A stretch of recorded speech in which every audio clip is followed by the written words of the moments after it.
Hey guys, what's up? Why you should. I want to tell you today.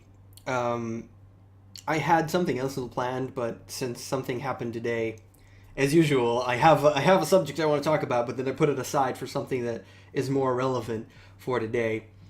And I went to see the doctor today, a doctor that I scheduled an appointment for 2 months ago, because these kind of doctors it's just months in ahead. And I also scheduled another appointment 2 months from now because that's just how it kind of works. I'm gonna share my story, um, but I'm gonna really, really squish it down and remove a lot of details because we're not gonna get into it. I'm not gonna tell you my entire life story right now because I think it's really stupid. But it's just long and arduous, and there's no reason. But let's just say that about 4 years ago, I was diagnosed with a condition. It's not really a disease, it's a condition. It's called fibromyalgia. I guess it has some kind of. People think it's only for girls or only for elderly people. It's not true. You're actually born with it. The question is, when does it rear its ugly head? And some people just live with it because it's not so bad, and they just don't even know that it has a name.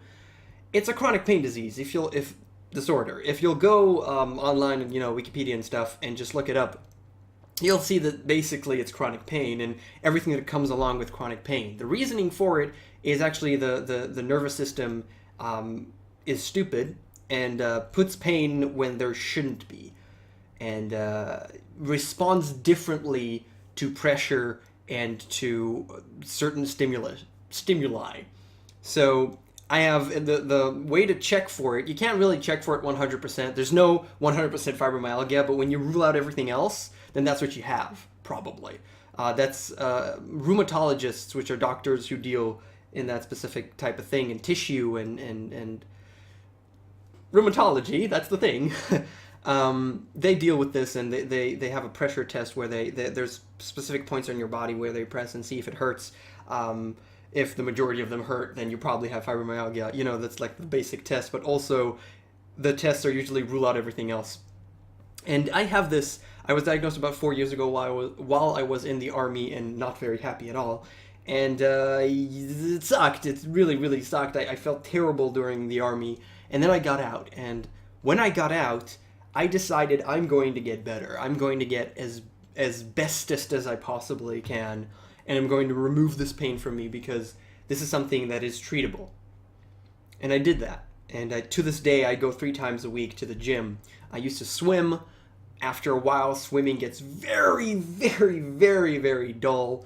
Though it is the healthiest thing to do for my condition, it just gets so goddamn dull at some point that I switched up to go to the gym, which is nicer. I can't actually run, but I do use a treadmill. Like, I walk as fast as possible. The difference between walking and running, not a lot of people know this for some reason, but the difference between walking and running is if you're running, you have both legs up in the air at some point, and if you're walking, there's always a leg hitting the ground. So I walk as fast as possible. That's because my knees are screwed up. And I walk as fast as possible. That's my aerobics. And then I do a little bit of muscles for the places that are problematic. And actually, I wouldn't say healed, but my knees don't bother me anymore at all, almost ever. My legs rarely bother me. But the other pains, the ones that are most apparent, that are most there, the neck and the back and the shoulders and the lower back sometimes, those are the ones that are really always there. And you have really good days where you don't even remember that you have anything, and you have really bad days where you kind of want to kill yourself and not do anything, and you can't think, and you just feel crap. You feel terrible in your own skin, and there's nothing I can do about it. And it's those days that I wanted to make manageable. I don't need something every day, but there are some days where I am not a person. I cannot communicate. I cannot think. I cannot do anything, and I just want the day to end, to go to sleep, and to wake up the next morning without any pain. And those days do exist, and they suck.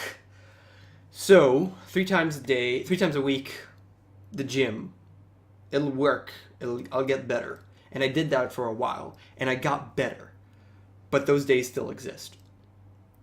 So I started seeing a physical therapist. I actually saw 2. in succession, and tried all kinds of things, whatever they could do to help me.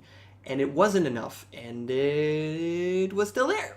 So I said, okay, the thing that I don't want to do the most, I'll go to medication. Because most of these medications are things that you have to take every single day, and that's not something that I like doing. I don't like taking pills. I just don't like it, okay? I mean, I'm not an idiot. I know when pills are important. Medicine has brought us to where we are today, to live for as long as most people do, even with insane diseases and crap. So I definitely believe in medicine, but I would still like to minimize whatever I need it, you know, whenever I need it. I don't want to see the inside of a hospital ever, okay? But most clearly, you know, not for me and not for anyone else that I care about, just ever, period. But if I need it, I'll go there. And I really fought myself about this, but eventually I said, if it'll help me in the days where all I see is black, then that is something that I should do. I should never, ever give up. And I went and I started seeing a plethora of doctors, taking various drugs from various schools of drugs for the last 2.5 years. Over 7, 8, 9 different things that I can't even name because they have so much different kind of names and whatever. I don't even remember all of them. With various effects, various things that they're supposed to do, and various side effects that have made my life interesting, to say the least. Some of them I took for a very long period of time, up to 2 months. Some of them I took 3 pills and said, no, I'm not taking another one because, no. What that did, not fun.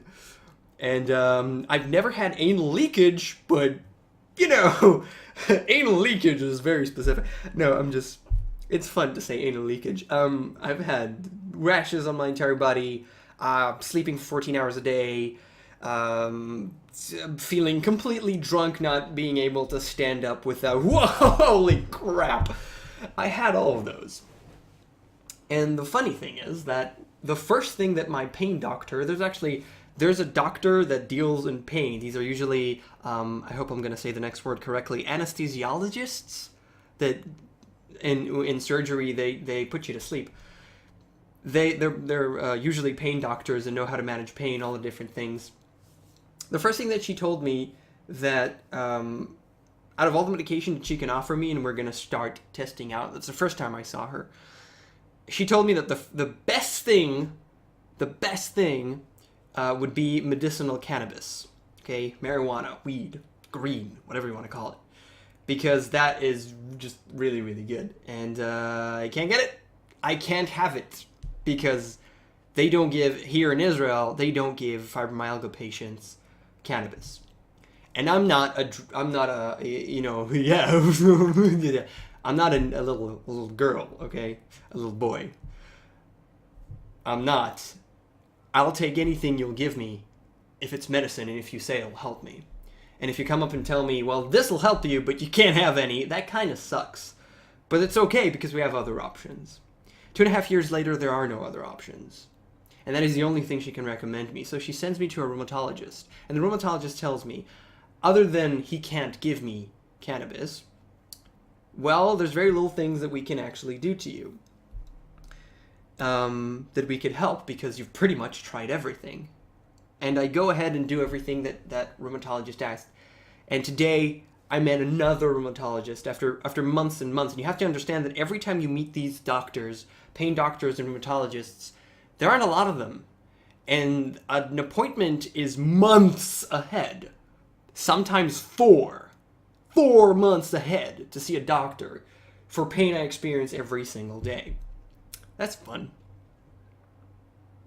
I just saw another one, which I actually kind of like, because, you know, I don't like all of them that I've seen so far, but this guy, he's not very nice, but he is thorough, serious, on point, and has knowledge. And that is what I really need. I don't need him to be nice as long as he treats me. And he doesn't know what to do anymore. And that is scary. That is really scary for me. Because I don't know what to do anymore.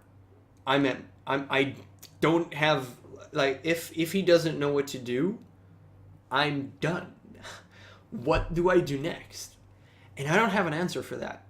But luckily, I don't have to think about it right now, because he gave me a couple of tests he wants me to do, and he's going to think about my case, and in 2 months we'll see what we're going to do after those tests come back, and we'll really try and rule out every other possible thing that it could be. And that's not reassuring, but it's something. I'm still really scared. I still have those really bad days, and nothing to do about them. But I'm not giving up. I'm not giving up because I haven't tried everything yet. I simply have not tried everything yet. And I believe that if I continue, I will find someone, some doctor that could help me, or something that could help me, and I'll be able to get better and eliminate this debilitating factor in my life. Or so I hope. So I guess the moral of this story, which is apparently a little bit long and kind of my life story, or at least in this sense, is never fucking give up. Never fucking give up. And this isn't a success story, you know, I'm still in the process, but never fucking give up. You gotta find strength in that. I have to find strength in that, because there's nothing else for me to find strength in right now. It looks kind of bleak. So yeah, I'm gonna keep trying, keep fighting, and that's it. You should too. If ever you're faced with anything, you should too. Thanks for watching. I'll see you guys next time.